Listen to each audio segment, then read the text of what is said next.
Good afternoon, good evening, and maybe good morning to some of you who may have joined us across the globe today.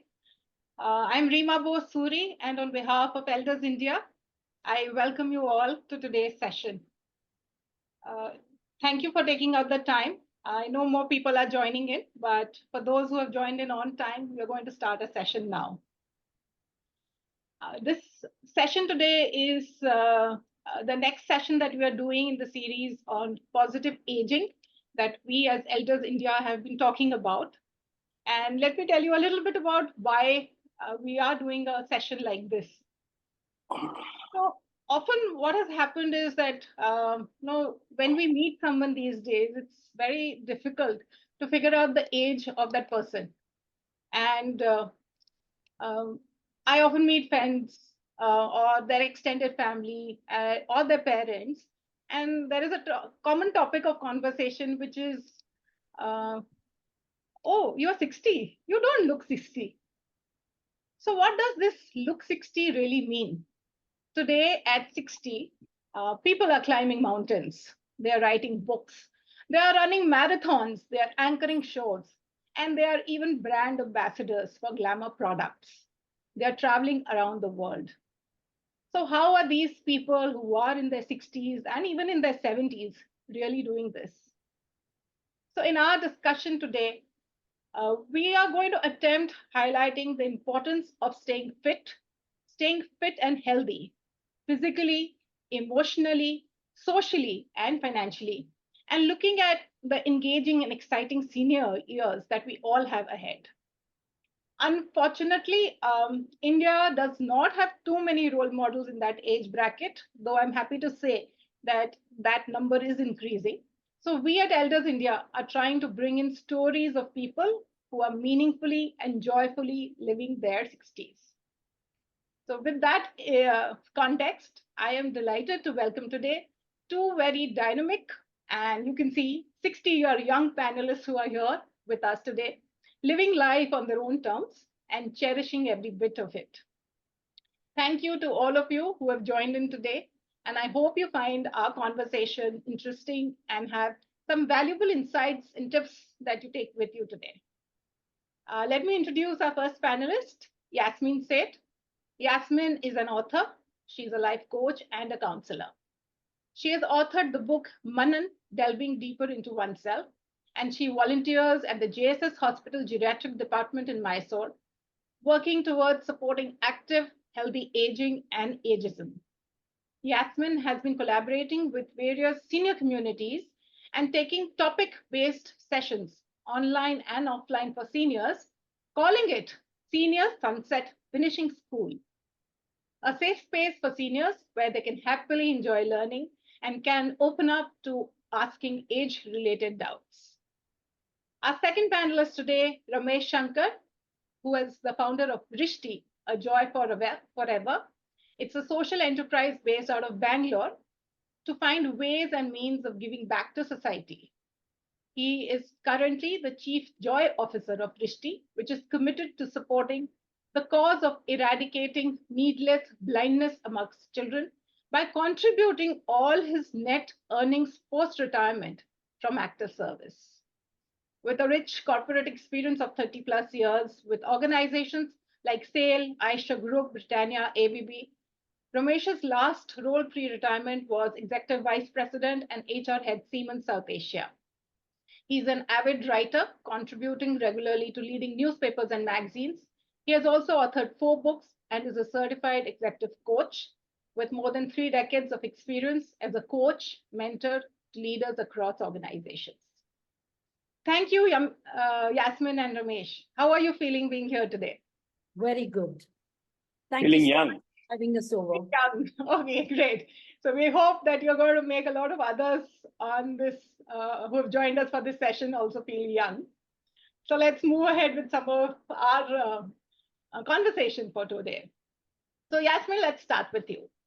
You're Yes. a young and active 60-year-old. So what's the secret behind keeping yourself active, both mentally as well as physically? Yeah. So the first thing is, I've never been 60 before. So it's a new 60 for me. So I call myself a budding senior, and I'm just taking life as it comes, one day at a time, and enjoying myself. I exercise very regularly, and that keeps me fit. And I do a lot of things. So, mentally also, I keep myself challenged. So it keeps me physically and mentally both charged. Lovely. So that is good to hear. And I think exercising and keeping oneself mentally charged is the key word in today's world. So, what about you, Ramesh? I know you mentioned you are an avid badminton player and you also practice yoga. What else do you do to keep yourself mentally fit, physically fit, even socially fit? So one of my favorite quotes is health and happiness money can't buy. So any amount of money you have, you will not be able to buy health or happiness. So by God's grace, I have lived a life where for the last maybe 30 years, I have walked morning and evening every day for a minimum of 3 to 4 kilometers. And I do yoga, as you said. I play badminton whenever I get time. Recently, I have started learning swimming, which is just about a few months back. I started learning swimming at the age of 65 because I think I'm still young and active and I need to keep myself fit. So, in my view, physical fitness is very critical because unless you are physically fit and standing on your own feet, you cannot do what you want to do and you cannot help others do what they want to do. So I have always focused on physical fitness, and along with it is emotional and mental fitness. Because both in the corporate world, especially in the corporate world today, I find a lot of youngsters, including my own children, who are both working, my daughter and my son. I find them very stressed and find them difficult to handle stress. So, and most of the youngsters today, at least majority of them, are not very particular about physical fitness. They think that they can make it up at a later stage in their life, and that is where I think one may miss the bus, because if you do not keep yourself fit right from the beginning with a regular routine of whatever you enjoy, like for me it is walk, yoga, and badminton. For somebody else, it could be gym, or it could be playing tennis or something, cycling, or whatever you like. But anything which you like and which you enjoy doing, that is what one needs to do. And you need to spend time in things which you enjoy doing. And once like work becomes joy, then there's nothing better than that. And your organization is called Hrishti, a joy forever. So I'm sure you're living that fully. In fact, from what you said about swimming, I'm in my early 40s and I've been thinking of learning swimming. And you're telling me you have started learning at the age of 65. So that surely gives me more encouragement. So, okay, thank you. Thank you. I think that's important that now how do we really balance health and fitness from all aspects of physical, mental, emotional, and social well being. And also, like you mentioned, Ramesh, doing things which give us joy. So, Yasmin, I'm coming back to you, picking up from this, doing Adding a things bit which, here, just adding a bit here. yeah, Mostly people who, once they start whatever the so-called aging, they say, once they get into that thing, they say that, exercise is not for me. And many of them go towards yoga. But I think equally strength training is important. okay. And because that will put your muscles in place, and your moving around becomes easy. Because most of the people you see who are unable to sit, or Right. when they sit, they are unable to get up without a support. When you do your strength training, that helps a lot. So maybe, start off with tiny weights and then increase as you go. So that's very You're important. right. A lot of us think strength training is not for us, but it is a key Yes, component. it is very much for as you're growing older. Absolutely. So I'm going to move to the next aspect where we were talking about doing what we feel joyful about.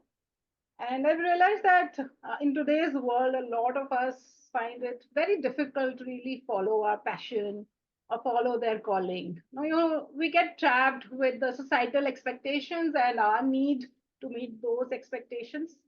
So, Jasmine, how did you discover your passion to work with the elderly? What was that moment of inspiration, or what was that nudge that really made you feel that this is what you really want to do? So as I was growing up, I had my entire family, my grandparents, uncles, and that side, whole lot of family, which is all, everyone was older than us, very much older than us. So I grew up amongst the elders, and I somehow have a lot of love and a lot of patience to listen to them. And I think during the COVID time, when I was again managing a lot of elderly people in the family, showing them how to, do a video call because they were all trapped in their homes, they're not meeting other people. So I used to tell them that I will call you and you just answer and you will see. So I would take my mom, my aunts, all of them, 5 to 6 people on the WhatsApp, because that's the time WhatsApp increased the number of video participants online. Sure. That's how we were like, so that's when I thought that, that was my childhood passion. And, now that I'm sure you're aware that I was in the retail and then I was in the entertainment industry for, almost more than 3 decades, close to 4 decades. And then I said, now when I'm starting something, I wanted to do something which is really close to my heart. And then when I looked in, I said, I want to work with the seniors. So that's how I started off working with the seniors. Brilliant. And I'm sure you are really, really enjoying and cherishing it. I really enjoy every single day of mine. And it's not at all like it's not at all like, you have to, you wake up every morning with the joy of doing something for someone. Absolutely. Absolutely agree with that. I think when you're doing something, like we have these Monday morning blues when we have to go to our offices. But when you do something that you're really passionate about, those Monday morning blues actually become into those energetic steps and you are running and skipping towards your work. Very true. So, Ramesh, you've also had a very successful corporate background. And I know in our conversations, you also mentioned to me that you had decided beforehand that come what may, you're going to retire at 60. So, I think help us, all of us here, understand how and when did you decide on this next course of action, what you want to do post your retired life, and how did you really go about planning it? Because I think the one thing that all of us struggle with is that we live a lot in the present. We are always thinking about the present. Maybe we are thinking about the future from a financial aspect, but really about living life in an engaged, in an active, happy manner. Not many of us think about it.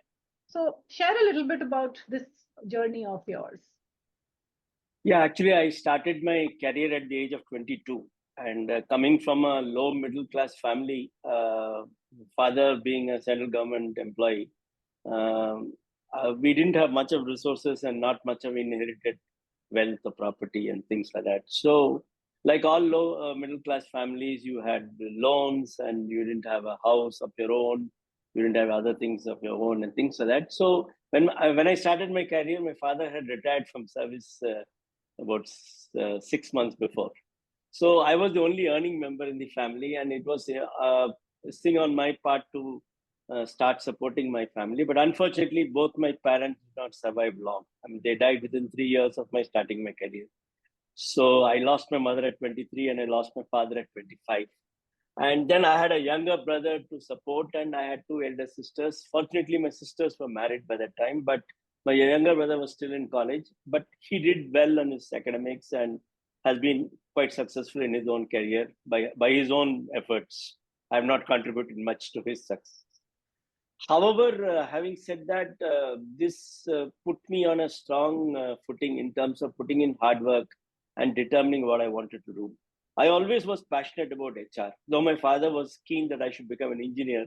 But thankfully, I did not do very well in academics and I didn't get an admission in engineering college. And then after doing my graduation in science, my father, I persuaded him that I would do HR. And I fortunately pursued that career in HR.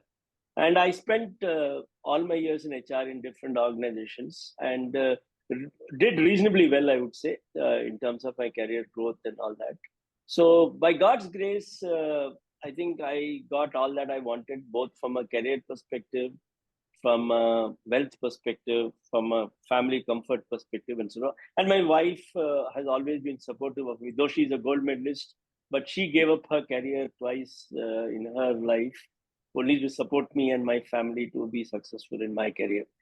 So there are two things which have always made me feel that will help you plan your career. First is contentment. The second is gratitude. If you're content with what you have, then you will not, I mean, it is like need versus greed. I mean, all of us have needs, but some of us have greeds. So needs can be fulfilled. Like you can get food, you can get shelter, you can get a house, you can get a car to move around and so on. But with greed, there is no limit. Like today, if I have a Maruti 800, I want a bigger car and so on. It goes on and it never ends.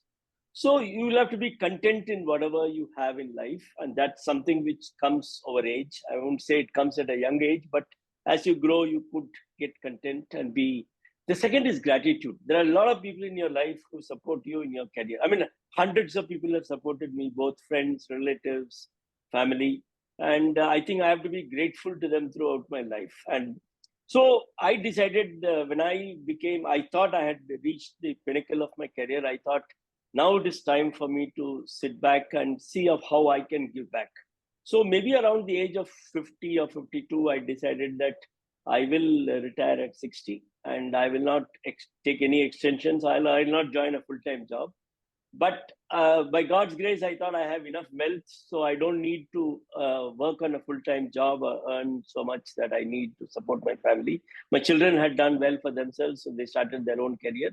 I built my financial resources in such a way that I will be able to survive on my own feet and take care of my spouse for the rest of my life. And that's what you need. You need a house, you need a car, and you need a monthly regular income so that you're able to support yourself for the rest of your life. And then you want to pursue your passions. So I have passions like I do a bit of reading, I do a lot of writing, I blog every week. Every Friday, I write a blog every week. As you said, I've published 4 books and I'm still in the 5th book now. And I travel a lot, both domestically and internationally. And I like to see places, visit, drive around a lot. I've driven across the country, north, south, east, west. Except for the northeast, I think most of India I have covered by road.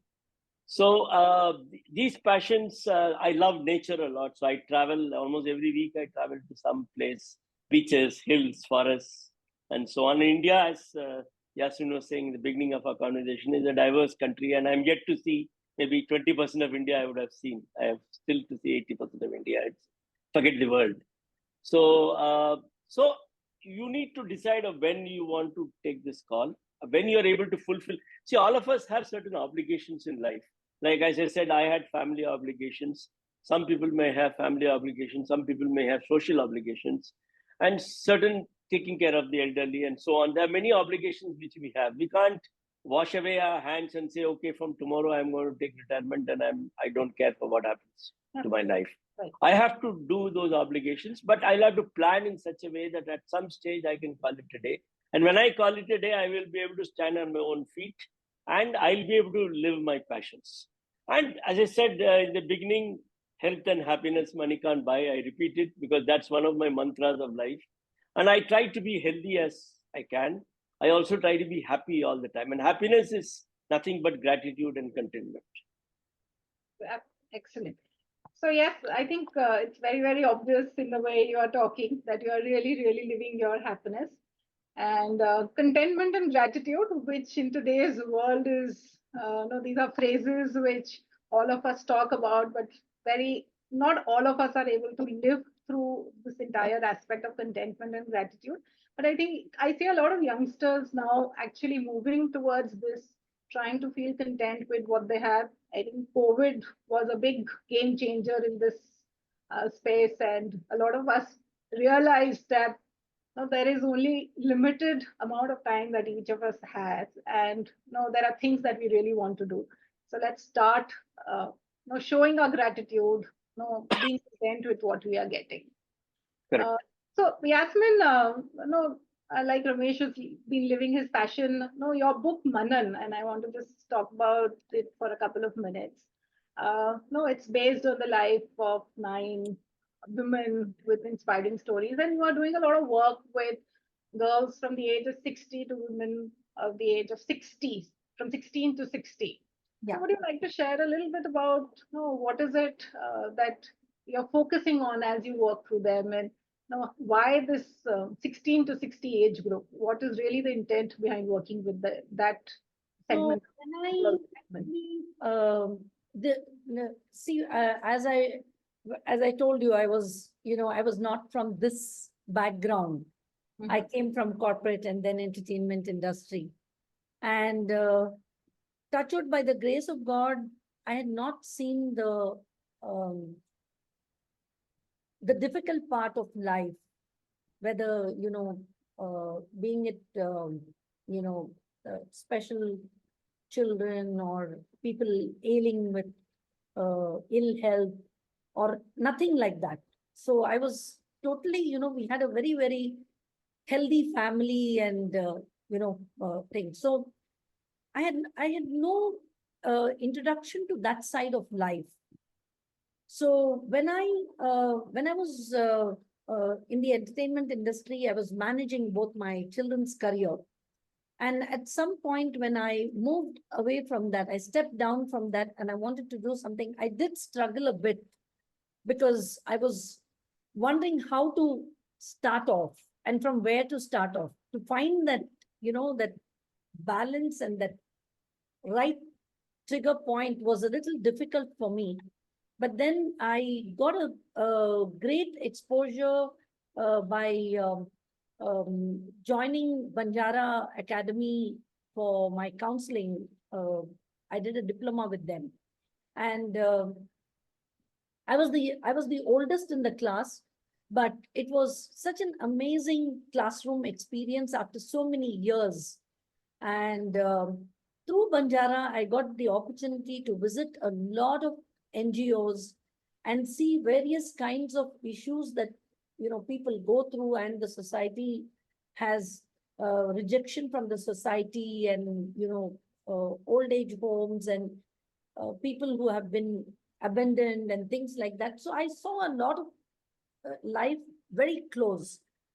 And also, we used to have these guest lecturers who come and give us a lot of know-how about different topics, like be it transgender, be it alcohol anonymous, for addiction, and physically, disabled or mentally challenged or things like this, differently abled. A lot of them, when they came, and that is when Dr. Sojan from Nimhans came and spoke about the seniors, that kind of, triggered to me. And I said that I'm good with seniors. I have a lot of patience. So I think I should work in this area. And then I said, if I just go and say I want to do something, today, it's a time when you want a testimonial for everything. So I said, let me create a platform for myself. And that's when I, authored Manan. Okay. And many women I spoke to, I just realized that, though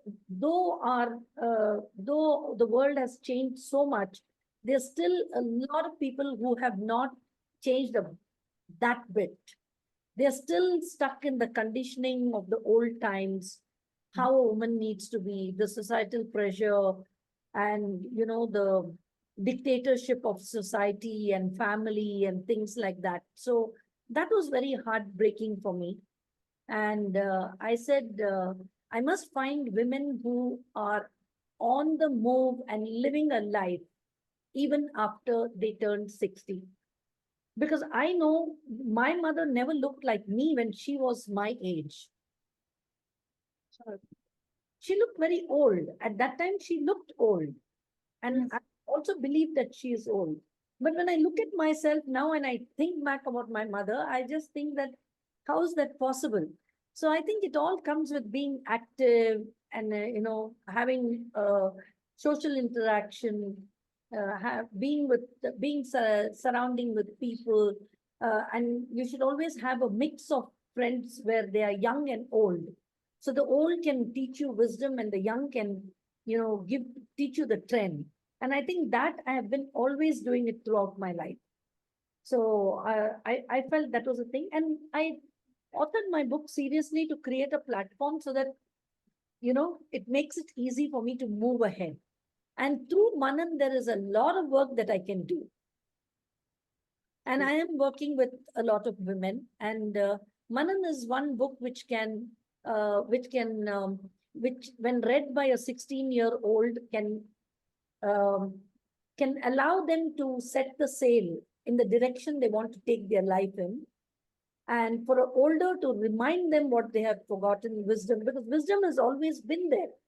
But what happens as you are, as you are aging, this societal conditioning and, the social taboos and things, they come in your way, and you start to believe that you can't do anything. So on that note, so did you feel, no, when you started doing this, you said you went in also for this, counseling course, and you were the oldest. Were there challenges that you kind of faced? Were there set mindsets of people that you had to kind of work through when at the age of 60 you decided that you wanted to live a new way of life? I know you have two very young, dynamic Yes. children who are artists. You Yes. manage their careers. Um, How did you come about managing your own skill sets, managing the challenges and the mindset issues around you that you may have faced as you pursued this new journey and new path? so I have always been the black sheep of my house and my family. Okay. I'm the only girl who's gone out so far. Mhm. Uh, when I talk to my sisters, I realize that how homely and how domesticated they are, and they still are into so much of that conditioning and all of that. And yes, and also yes, when I actually the best thing about me was I realized um, very quickly. I realized in life what I don't want. Maybe I didn't know what I want, but I was very sure of what I don't want. So it was always, easier for me when you know what you don't want. You struggle that bit, but not so much as to to finding what you want. And also I realized, yes, to an extent, I was also the kind of person that I used to think, what will people say? I always had that. Logon ki, you should never be, a talk of the town. I used to always say that. But I Mhm. realized that at some point, I realized we are only thinking too much, that people are thinking about us. Nobody is thinking But about, it's they're all just- thinking about themselves. So it's better Right. you do what you want to do. And that's how I got into this. And I was like, in fact, I was trying so hard to get into NIMHANS and work in the social welfare department. But then, being a government hospital, and it was taking a long time, and they called me many times, but somehow it didn't work out for me there. But my mind had set that I will work with the geriatrics department. And then I came to Mysore, and I found finally I got my passion project to work with the JSS Hospital in Mysore, under the able guidance of Dr. Pratibha Pais. Okay. Excellent. That's nice. And no, like I was mentioning earlier, that often we get so trapped in the societal expectations and our need to manage those expectations that we kind of don't focus on what we want. So it's lovely to hear that you were very sure of what you don't want to do, and that kind of helped you navigate. So, Ramesh, I'm going to tap back into your corporate experience. We have a question also, which I'll pick up after this. In corporates, there are learning programs for everything, there are training programs for everything. I've had about 20 years of corporate HR experience also, but I have yet to come across a corporate which is teaching you how to prepare for your senior years. Do you think that there is space for organizations to help prepare their employees, their people for post retirement life, or helping them understand what aging journey means because they will see their parents aging? What is the role you think organizations can play given your vast HR experience in corporates? Yeah, Rima, that's a very good point. And let me tell you that you are partly right because, like, even when I started my career way back in 1981, SAIL as a public sector undertaking, Steel Authority of India Limited, had a program for retiring employees. And they used to talk of physical health, mental health, financial planning, and so on. Mm-hmm. Similarly, Siemens has it and ABB has it. Progressive organizations have programs on preparing employees for retirement. The challenge today is that not many employees retire from organizations. So maybe these programs may or may not be relevant today. Because most people do not live the life of their career in one organization. They switch from one to the other. But having said that, it is a great idea for organizations to have a program for those who are retiring from their organization at whatever age they are retiring, because most employees do not prepare themselves for this stage of their life. As I said, this stage requires not only mental planning, it requires physical planning, it requires financial planning, it requires social planning. Because, like, for example, every day you get out of home and go to work and you come back and so on. And from tomorrow, you're going to be at home. So how do you plan for yours? Many people ask me this question that, what do you do after retirement? And you know what I tell them? I tell them I don't have time to what I want to do. I have so much to do that I don't have enough time to do all that I want to do. So if we start thinking that way, opportunity does not knock our door. We have to create opportunities. Right. And like today, I have one book which I am still writing. I have to do a course on patenting, which I want to do. I have not done. I'm still on patenting. I want to do a course on patenting, which I have not done because one of my friends wants me to, along with him, to write a book on a particular subject. So there are many, many things which you want to do and you have not done. And today, the world is full of opportunities. I mean, you can sit at home and do whatever you want to do from across the world.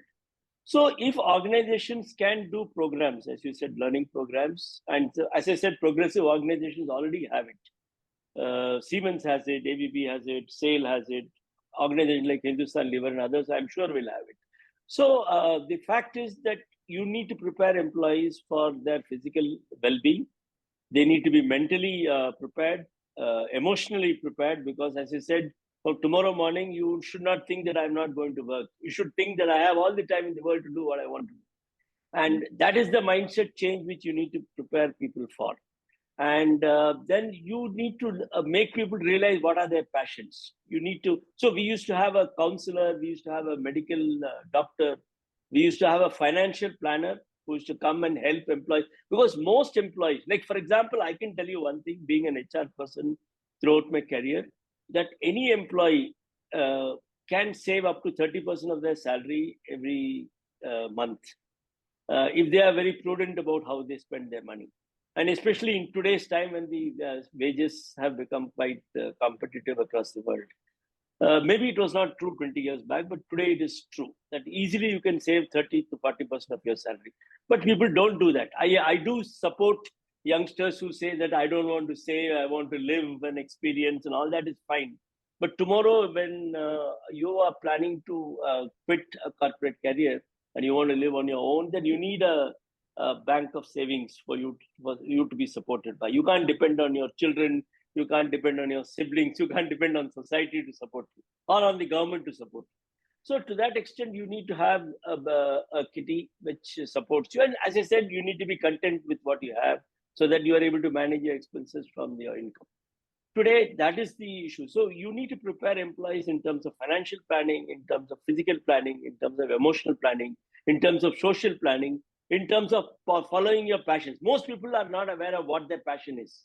How do you help people discover their passions? I mean, it is not that you can suddenly dream one day and start doing something. It is, I mean, there might be geniuses like Abdul Kalam who might dream and make a rocket a reality, but not all of us are Abdul Kalam. So we'll have to work very hard to achieve that. And if we have that dream in us, and if we have the energy and the passion, and I think the world is the marketplace. There's nothing which can stop us achieving anything at any stage of our life. Yeah, in fact, there is a question that we have, Ramesh, for you. Shall please return. In 50s, when our kids are finding their foot, we are under the pressure of being relevant in our jobs. So how do we create space for preparing for the future? So like you were just mentioning, help people discover their passions. Yeah. Is it viable in today's world with so much of competition? There is so much of stress. People are trying to be relevant for today. So how do we create that space for the future? See, one of the basic fundamentals which people forget is we need to compete with ourselves. We generally tend to compete with others. And the moment we tend to compete with others, then we have all the problem, as I said, of need and greed and gratitude or ingratitude and so on. Once I know that I want to compete, I want to be the best version of myself. I mean, take a sports person. I think the best example is from sports. Any sport, any sports person you take of world class. Let's take Neeraj Chopra because he's the most popular in India today. I mean, I'm sure Neeraj Chopra, after winning the gold in the last Olympics, did not stop throwing the javelin the next day, saying, I won the gold, let me relax for 6 months and then I'll start my practice again. I'm sure the next morning he went to the ground and he started practicing for the next Olympics. And that is how most sportsmen are. I mean, whether it's Neeraj Chopra or whether it's PV Sindhu or anybody for that matter, an individual sport or a team sport, they always are preparing for the next, even if they lose some game, they're preparing for the next game as if the world is starting all over again. So, and they compete with themselves. They don't compete with the rest. Of course, you have to learn from the best. I'm not denying that if you see people around who are doing very well, you'll have to learn from them. But if I start competing with somebody else, then I lose out. I've seen parents competing with children or children competing with parents, siblings competing with each other. I mean, this is very funny. Similarly, in organizations, I've seen managers insecure of their own team members. Absolutely. Or vice versa. So this is very funny. Whenever I have conversations, I say, don't forget the world. Live on yourself. Prove that you are a pole star and you don't need to worry about the rest of the world. So once you are a pole star, everybody will look at you. So that is where I think you need to create a niche for yourself by your own competencies, by your own talent, by your own energy, so that people look upon you as you are the guiding star for us. And similarly at home, to answer Shilpi, I think once we create a niche for ourselves, children will admire us as role models and they would like to follow us. We don't need to teach them, they learn by themselves. And the best way is not to teach them. Best way is for them to learn by themselves, like what the coaches will tell you. You create an environment where people learn by themselves. Absolutely. And I think, creating a niche for yourself, competing with yourself. Add something.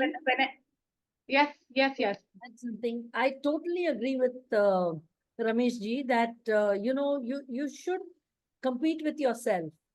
And I think once you have found your purpose and you're driving towards it, you have to enjoy the journey rather than sweating on the destination. Because right now, today, the way lives are, we just need to enjoy whatever we are doing. At least if we have a purpose and we are out on that road, I think we just need to compete and see what did I do yesterday and what did I do today? What is my achievement today? Competing with others, it's again like we are in the corporate times, So I think that one thing needs to change when you cross 60. No, in fact, hearing both of you also is reminding me of my father, who's also, I think, attending this session. He's an octogenarian, he's in his 80s. I think he has always competed with himself because No, I have seen him living a life full of his passions, whether it was his medical profession, it was gardening, it was doing dramas, it was socializing, it was writing books. So perhaps, I don't know, sometimes I feel life back in those days was so much simpler. And I've really seen him leading that kind of a fulfilling, inspirational life.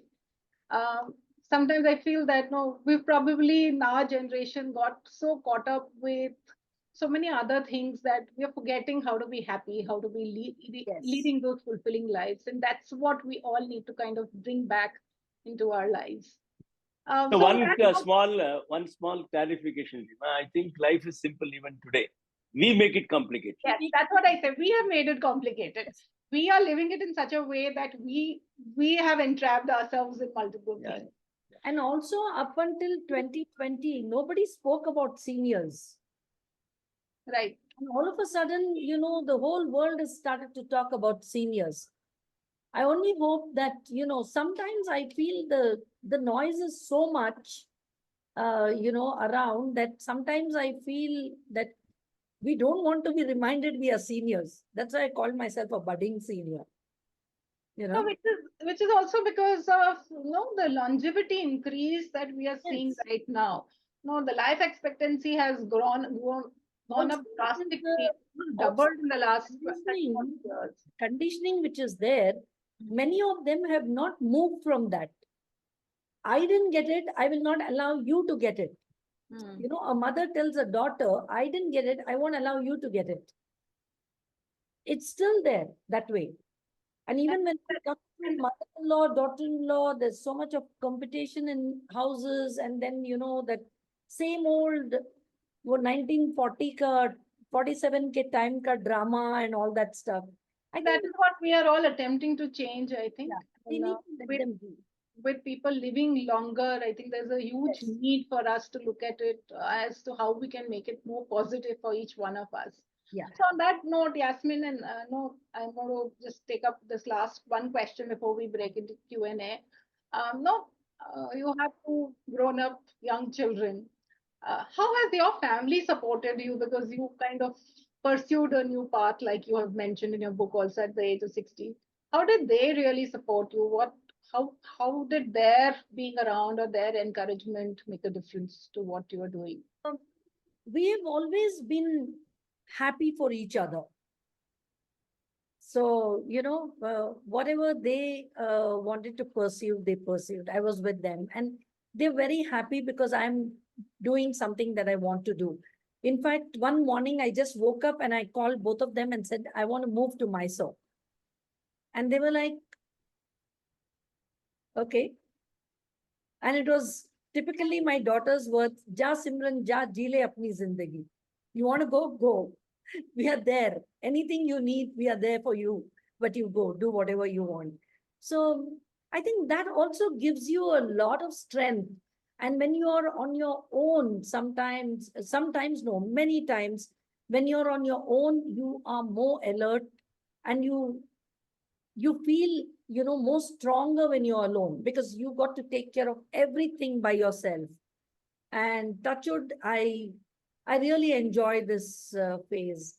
Though, after I've moved here, they've visited me a couple of times to see, and calls every 2 3 days. There's a video call and things. But then I tell them I'm perfectly fine. Don't worry. So as long as they see that you are happy and Yeah, they see. content, I think They that can. makes a lot of difference Yes, to the children. they sense it that I'm happy and content, and they feel there's something changed.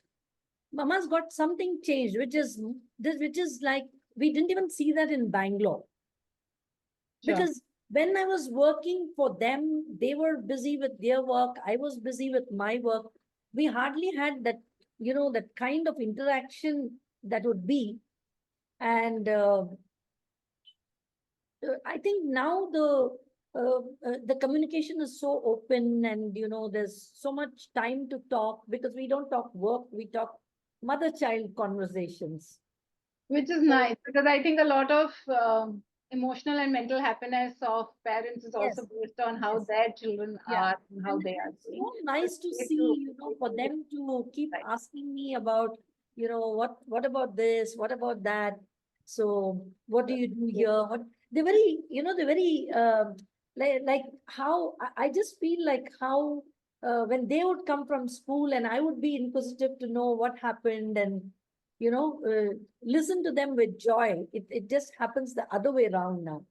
Thank you for sharing that, Yasmin, because I think that communication between the younger generation and their parents, aging parents, is also very important. Very important. It makes life very, very different for both sets. In fact, to tell So, you, Ma, 4 years ago, I didn't know how to do that communication with my children.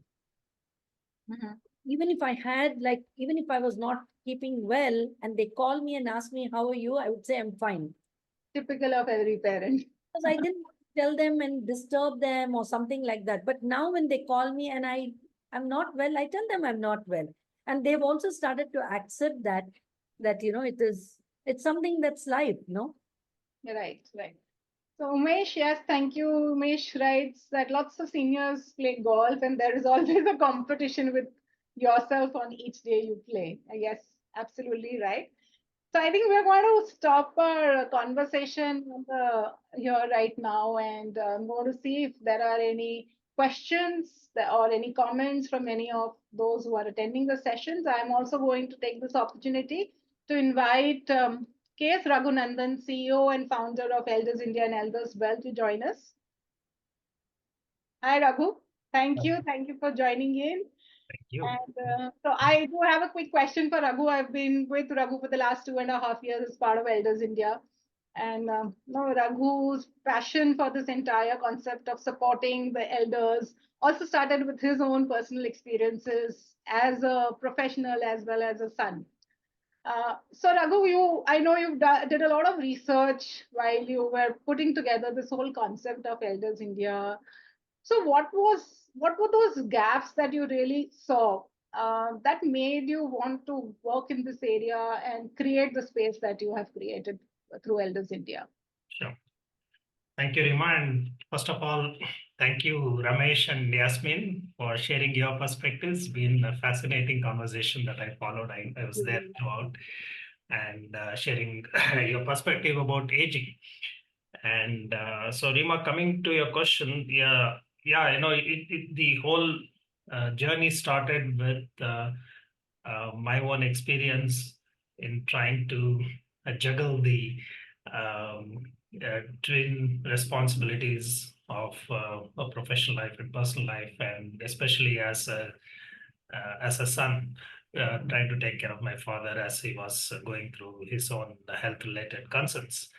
And there is always this issue about not getting a holistic view of an elderly patient when you when you go for medical advice, especially towards the end, towards when they are 80 plus, 90 plus.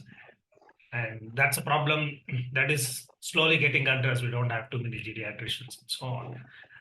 But the quest to find an answer about the holistic view of an elderly patient then grew bigger into why not a holistic view of elderly as an individual. And then the whole question of what are those needs as we age came up. And Elders India evolved as an answer to uh, the sons and daughters, the employees who want to provide a holistic care for their parents, and with the corporates becoming a stakeholder in the process. So it took years to kind of build that platform and enable an ecosystem so that corporates can actually look at this as a potential viable initiative, because you can have your employees um, work in one location, but they can have their parents anywhere in the country. So it has to be, the solution had to be pan-India. Solution had to have multiple needs covered.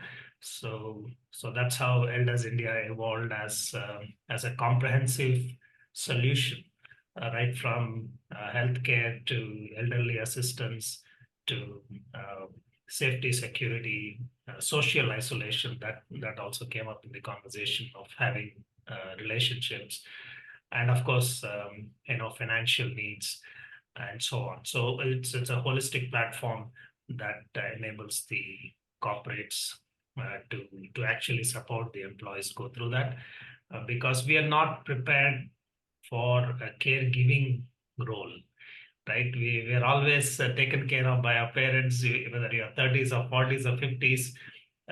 It is the parents who seem to have a lot more concerns for you in terms of what you do, how you do, whether you're eating, you're doing the right things, and so on. And we run out of questions after we ask them, have you taken your medicines, and have you eaten? There is not much of conversation from our end till such time, till something happens and suddenly we become caregivers, and we are not often prepared for it.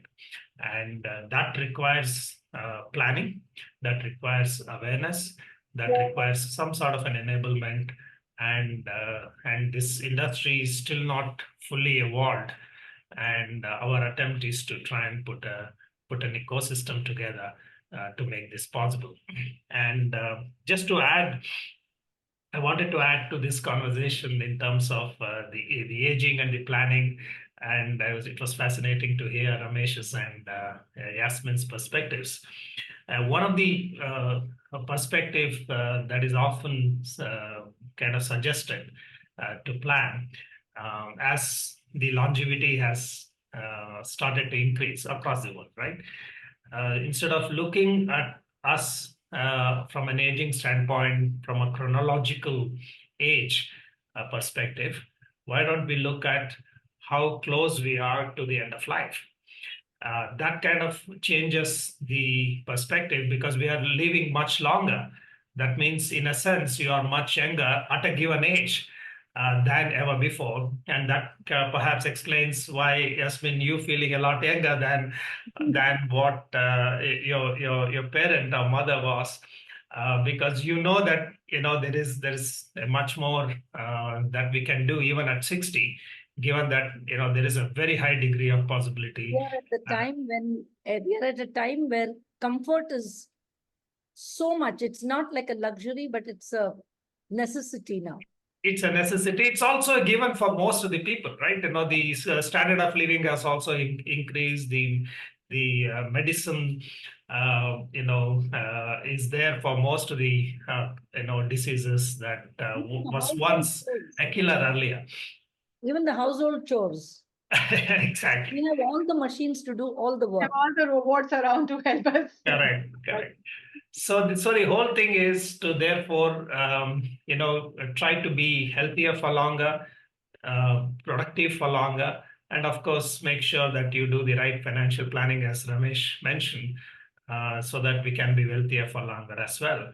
So that's the mantra that we all need to be looking at. And Elders India and Elders Wealth, I believe, has a role to play, and we want to kind of help in this regard. Thank you, Raghu. Thank you so much for sharing your perspective. And Yasmin, Ramesh, and to all those who are watching us here or on Facebook or LinkedIn, the whole attempt of having these conversations is to make the aging journey more visible. So like Yasmin said, before 2020, people were not even talking about the elderly. But I think the time has come when we really need to focus on understanding, becoming more aware, becoming more sensitized to the whole aging process and aging journey. And not only for those who are in the 60s or 70s, I think even for those who are in the 40s and 50s, to be proactively ready. And like Ramesh, you decided at the age of 50 what you're going to do. We all need to start thinking about how we want to live those golden years. So thank you so much. Do we have any more questions? Anyone would like to ask? May I ask a question? Yes, please go ahead. Okay, yeah. So this question, and perhaps maybe it requires a longer conversation, but I thought, before we end. So there's this whole, stigma of being called old or senior. And I think somewhere we have to also dead that mindset and make senior cool, because as everybody's putting, there's lot many years of seniors rather than 10 years or 15 years. We have perhaps 50 years of being seniors or 40 years of being seniors. So, and this mindset that everybody wants to, oh, you don't look 60, you don't look 70. So this whole, pressure of looking younger and stigma of not looking your age or older. I mean, looking is one thing. I think it's also about just being that age. How do we address this? And is there a need? And do we need more conversations? Because I think if we are comfortable being a senior, a elder, then perhaps we'll be more proactive in also preparing for it or planning for it, or or just being happy about it and content, as Ramesh said, content and gratitude about being a senior. No, I can share an anecdote. Maybe that might help in understanding this. 10 years back, or not 10 years back, maybe more than that, about 20 years back, when my hair started graying, I went to a salon and the haircutter told me, why don't you dye your hair? I had 50-50, 50% white and 50% black. Now I have over 90-10. At that time, I had 50-50. So he said, why don't you dye your hair? And I told him, I don't mind dyeing as long as you can retain that 50-50. Then he smiled and he said, no, that is not possible. I said, then let it be. I mean, after all, I'm, say, 45 or whatever, and I want to look that way. I don't want to look younger than 45. So I'm proud of being 45, and I'm happy that I am 45. So I don't care whether my hair is gray or white. So today also, I decided I'll never dye my hair for that simple reason, that I want to look my age, and I'm proud of my age. I have a lot of experience to share. And as I said, as long as I am fit, I am adding value to myself, I'm adding value to society, I'm adding value to the community around me, to my siblings, to my family, friends. That's what matters. And I'm living life on my own terms. A lot of hair dye manufacturers are going to run out of business, Ramesh, if people start thinking like that. But yes, I agree. I think we have to accept it gracefully, and as long as we are ready and willing to acknowledge and accept. But yes, Shilpi, it's a great point you brought up, and maybe we'll have another session around this conversation. I'm sure there'll be a lot of other seniors who would be wanting to contribute to that conversation. So we are just at 5 o'clock exact, and I'm thankful to all of you for having joined us. Yasmin, Ramesh, especially both of you for having spared this time today. I hope everyone who's watching us has enjoyed this conversation and going away with some insights. Before you close, Rima, there's one question by Umesh who said, do you read newspapers? Yes, I do read newspapers. I don't watch the TV news.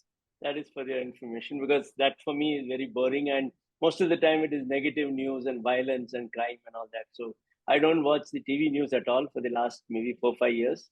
But newspaper I read every day. Just adding one thing, many of them, like Shilpi said, they are under the pressure to look perfect 10 all the time. It's not necessary. You can be the way you are, and beauty lies in what you are. Your fine lines, your wrinkles will tell a million stories, and just let them be. You don't have to, after a point, even a anti-wrinkle is not going to help you. So I think we just need to surrender ourselves, not think too much, not, feel that I need to be perfect 10. Yeah. Thank you so much. And thank you. We are going to close the session with that. Thank you once again. Thank you.